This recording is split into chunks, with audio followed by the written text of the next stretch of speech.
Ian Fleming despised him.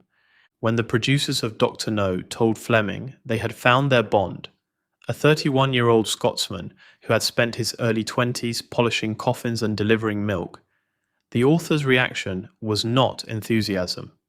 It was contempt. Fleming wanted an old Etonian. Cold eyes, cruel mouth, Mayfair bred. The kind of man who had never once in his life had to think about money. What he got instead was Thomas Sean Connery, from a tenement flat in Edinburgh with no hot water. Fleming called him an overgrown stuntman and grumbled about the accent. So why did Fleming spend the next several years quietly rewriting his own novels to make Bond more like the man he had rejected? That question is at the centre of everything. The answer runs deeper than tailoring or screen presence or box office numbers, though all of that matters. What Connery brought to the character was something no amount of breeding or elocution could manufacture. He brought weight, the specific, unignorable weight of a man who had actually carried things. 6 decades on, every actor who picks up the Walther PPK still has to answer for it. Daniel Craig, when asked about his predecessors, has called Connery the gold standard. Roger Moore, who took over the role in 1973, openly admitted he never tried to copy the man. He knew he could not.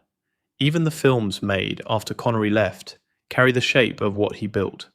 Connery invented the grammar of James Bond between 1962 and 1965.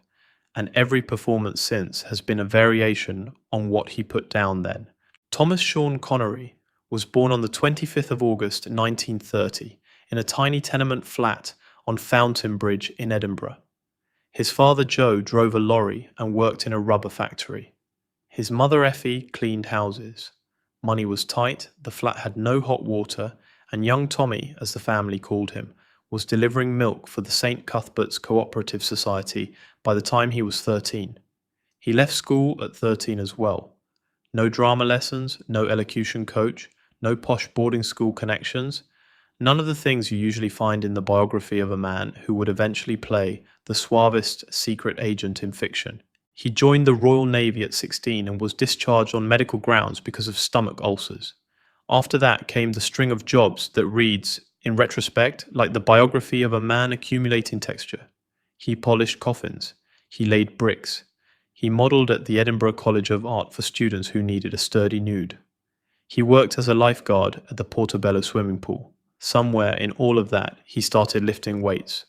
Seriously enough, that in 1953, at 23, he travelled to London and entered the NABBA Mr. Universe contest, where he placed third in the tall men's class. Some sources still claim he won, some say second, but the official record gives him bronze. Either way, the body that would soon fill a Savile Row dinner jacket was already being built in a Scottish gym with no particular plan in mind. His route into acting was almost accidental. While in London for the bodybuilding contest, a fellow competitor mentioned auditions for the chorus of a stage musical. Connery turned up, got cast in South Pacific, and toured with the show. He liked the pay, he liked the life, and somewhere along the way he started reading Stanislavski, Ibsen, Proust, Tolstoy. The dock worker's son began rebuilding himself, systematically and without any particular institution to guide him as a serious actor. It was an education assembled entirely from the outside in, from a man who had decided quite late that this was what he was going to do, and then went about doing it with the same methodical stubbornness he had brought to lifting weights. Through the late 1950s, he picked up small parts on British television and in films including Hell Drivers and Another Time, Another Place, where he acted opposite Lana Turner. He was tall, rough around the edges, and the camera loved him in a way that did not quite have a name yet. The role that would change all of it came along in 1962, and at the time nobody gave it much chance of lasting past the summer. According to most accounts, Connery did not formally audition. He walked into the producer's office on South Audley Street in London, wearing, by Broccoli's own description, an unpressed brown suit and a shirt that looked slept in. He was not deferential. He banged the desk to make a point, told the producers what he thought of the script, and then walked out into the street. Broccoli and Saltzman watched him from the window. As Connery crossed the road with that loose, slightly rolling walk of his, Broccoli turned to Saltzman and said something close to, "He moves like a panther." Saltzman's wife Jacqueline and Broccoli's wife Dana, who both saw the screen tests later, pushed hard for him as well. Dana Broccoli is often credited as the woman who truly tipped the decision. The deal was announced on the 3rd of November 1961. Sean Connery, then 31 years old, would be Bond. Fleming hated it. The author had imagined his secret agent as an old Etonian, Mayfair-bred Englishman with cold eyes and a cruel mouth. Connery, in Fleming's first reaction, was an overgrown stuntman. He grumbled about the Scottish accent, the working-class background, the eyebrows. He wanted David Niven or Roger Moore, neither of whom was available. Director Terence Young, who had the gentleman's polish Fleming was looking for, essentially took Connery under his wing. He brought him to his own tailor on Savile Row, his own barber, his own restaurants, and showed him how to wear a dinner jacket, how to handle a wine list, how to walk into a room as if he already owned it. Connery, sharp as a knife, absorbed all of it and then layered something Young could never have taught on top. A working-class danger, a quiet sense that this man, if pushed, could hit you very hard. Young handled the surface finish. The menace underneath came from somewhere Young had never been. When Fleming finally saw the screen tests, he revised his opinion so completely that by his next novel, You Only Live Twice, he had given Bond a Scottish father from Glencoe, retrofitting Connery's heritage into the literary character as if it had always been there. When Dr. No opened in October 1962, made for around $1 million, it earned roughly $59 million worldwide and lit the fuse on the longest-running franchise in cinema history. From Russia with Love in 1963, often cited by Connery himself as his favourite of the series, gave Bond a brutal hand-to-hand fight on the Orient Express against Robert Shaw's assassin Red Grant that remains one of the most visceral action sequences ever put on film. Goldfinger in 1964 broke box office records and gave the world the Aston Martin DB5, the gold-painted Jill Masterson, and Bond strapped to a table watching a laser inch toward him. The exchange. Do you expect me to talk? No, Mr. Bond, I expect you to die. Landed on the American Film Institute's list of greatest movie quotes. Thunderball in 1965 was, adjusted for inflation, the highest grossing Bond film for decades. In 3 years, Connery went from earning $16,000 on Dr. No to owning a percentage of the gross. In 3 years. The boy who delivered milk at 13 was briefly the highest paid actor on earth. Polls in the United States that year declared him the top box office star in the world. What he did next says as much about the man as anything in his films. He gave the entire base salary from Diamonds Are Forever away, the whole $1.25 million, to the Scottish International Educational Trust, a charity he co-founded to give young Scots a route into education and the arts. The milkman's son, who had become the most famous face on earth, wrote a check and told almost no one about it. Now for the question underneath all the numbers. What was Connery actually doing on screen that nobody else has quite managed since? Watch him without sound for a moment and you will see it. The economy. Every muscle is still, every gesture accounted for. He stands still while other people in the frame do the talking, and your eye is pulled to him anyway. There is a stillness, and behind the stillness there is the constant suggestion that this man could explode into violence at any second. He is the only Bond who genuinely looks like he could kill you with his bare hands and then order dessert without the menu shaking. Roger Moore played the role as an English gentleman having a marvellous time. Timothy Dalton played him as Fleming's wounded soldier, honourable and slightly doomed. Pierce Brosnan brought television-friendly polish and the timing of a man who had spent years making himself palatable to the widest possible audience. Daniel Craig brought psychological bruising and the sense that the job was costing this man something real and irreplaceable. All of these are legitimate readings of the character. Connery, sitting at the start of all of them, just was the character. Composed, dangerous, slightly amused, and unmistakably working class underneath the bow tie. Young had taught him how to wear a dinner jacket. The menace that made you believe in the man wearing it, nobody taught him that at all. There is also the matter of what those first films established culturally before any of it had time to become self-referential. He got to do all of it first, when it was still surprising. The gun barrel, the car, the opening line, delivered as a flat statement of fact, slightly bored, the kind of introduction you give when you have made it many times before in a long and busy evening. One clarification worth making. In Fleming's novels, Bond orders his vodka martini shaken, not stirred, as far back as the 1956 book Diamonds Are Forever. In the films, the phrase is first spoken in Dr. No, by the villain ordering the drink for Bond.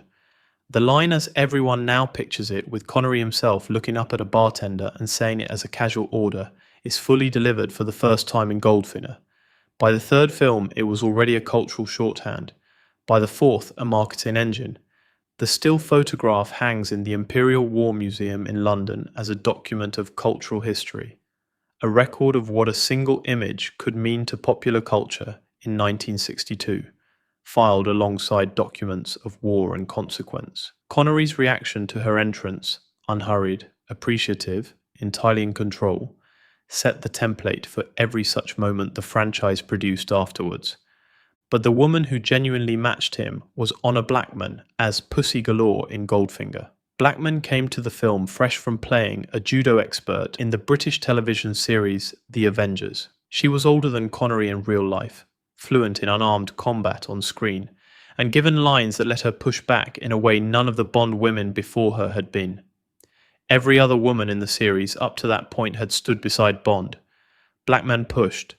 The scene where Galore throws Bond in a barn and he scrambles back to his feet has a quality of genuine contest that the franchise rarely recovered after she left. He also famously got tired of Bond by You Only Live twice in 1967. Connery was exhausted. The Japanese shoot was chaotic, paparazzi followed him everywhere, and he was being typed so hard as Bond that producers were nervous about casting him in anything else. He walked away. George Lazenby stepped in for On Her Majesty's Secret Service in 1969, and while that film has been heavily rehabilitated in the years since, the box office was softer than United Artists wanted. They came back to Connery with their hat in hand for Diamonds Are Forever in 1971. He named what was then the highest fee ever paid to an actor, $1.25 million, a percentage of the gross, and a guarantee that the studio would back 2 non-Bond films of his choice. Then he gave the entire base salary to the Scottish International Educational Trust and said he was done. He meant it for 12 years. In 1983, in a separate production born out of a long legal dispute over the rights to the Thunderball story, Connery returned in Never Say Never Again, the title suggested by his wife, the artist Micheline Roquebrune, whom he had married in 1975 and stayed married to for the rest of his life. He was 52. The film grossed around $160 million worldwide and went head-to-head against Roger Moore's Octopussy that same year. That was enough. Connery put Bond down for good. What followed was a second career that was, by any measure, richer than the first. The Man Who Would Be King in 1975, alongside his close friend Michael Caine, gave him one of his finest dramatic performances. The Name of the Rose in 1986 won him a BAFTA. The Untouchables in 1987, playing the weary Irish-American cop Jim Malone opposite Kevin Costner, won him the Academy Award for Best Supporting Actor, making him the first Scottish actor to take home a major Oscar. Indiana Jones and the Last Crusade in 1989 paired him with Harrison Ford as Indy's father, even though he was only 12 years older than Ford in real life. He turned down the role of Gandalf in The Lord of the Rings, by his own later account because he simply did not understand the script, a decision he estimated cost him somewhere around $400 million in profit participation. He retired from acting after The League of Extraordinary Gentlemen in 2003 and stayed retired. His private life he guarded carefully. He had one son, the actor Jason Connery, from his first marriage to Diane Cilento. He moved to the Bahamas in later years, partly because he loved golf, and the islands gave him sunshine and fairways year-round. He was a lifelong supporter of the Scottish National Party and Scottish independence, donating substantially to the cause over many years. He was knighted by Queen Elizabeth II at the Palace of Holyrood House in Edinburgh on the 5th of July 2000 wearing a green and black hunting MacLeod kilt. He was 70 years old and had insisted on receiving the honour on Scottish soil. Sir Sean Connery died peacefully in his sleep at his home in Lyford Cay in the Bahamas on the 31st of October 2020. He was 90 years old. His wife Micheline and his son Jason were with him. The lights of the Eiffel Tower dimmed. Edinburgh Castle was lit in his honour. Tributes came from Daniel Craig, Sam Mendes, the Bond producers Barbara Broccoli and Michael G. Wilson, and from Michael Caine, who simply called him a great man and a great actor and his closest friend. So why does he still sit at the top of the list? Why, after Craig's bruised reinvention and Moore's knowing wit and Dalton's literary fidelity, does the conversation always loop back to the Scotsman from Fountainbridge? Partly because he was first, and being first matters in a way that is difficult to overstate. He created the visual grammar of Bond. The way the character walks into a casino, the way he handles a weapon, the way he looks at someone across a hotel bar as if he has already decided how the evening ends. Every actor who came after him was doing a variation on the template he built, and none of them had the advantage he had, which was that none of it was expected to work. The whole enterprise in 1961 looked like a moderate gamble at best, partly because the films he made in those first 3 years represent the strongest consecutive run any single Bond actor has put together, and the gap between them and what followed is a wide one, not a close call. But mostly, and this is the thing that is hardest to manufacture, because of what he brought, that Young could dress up but never create. Fleming wanted a gentleman, a product of the right schools, the right accent, the right inherited ease. What he got was a man who had carried coffins and laid bricks and stood on a stage in a borrowed dinner jacket and convinced the entire world he had been born wearing one. The weight underneath, the real weight, the Fountainbridge weight, is exactly what made Bond dangerous. The tailoring was borrowed. The martini was a prop. What the screen could not fake was the sense, behind every moment of composure, that this man had come from somewhere much harder than a Mayfair drawing room, and would, if you pushed him, take you straight back there. Fleming understood that eventually. That is why he rewrote Bond to give him a Scottish father from Glencoe. At the audition he saw an overgrown stuntman. By the time the whole world had decided, he understood what he had actually been looking at.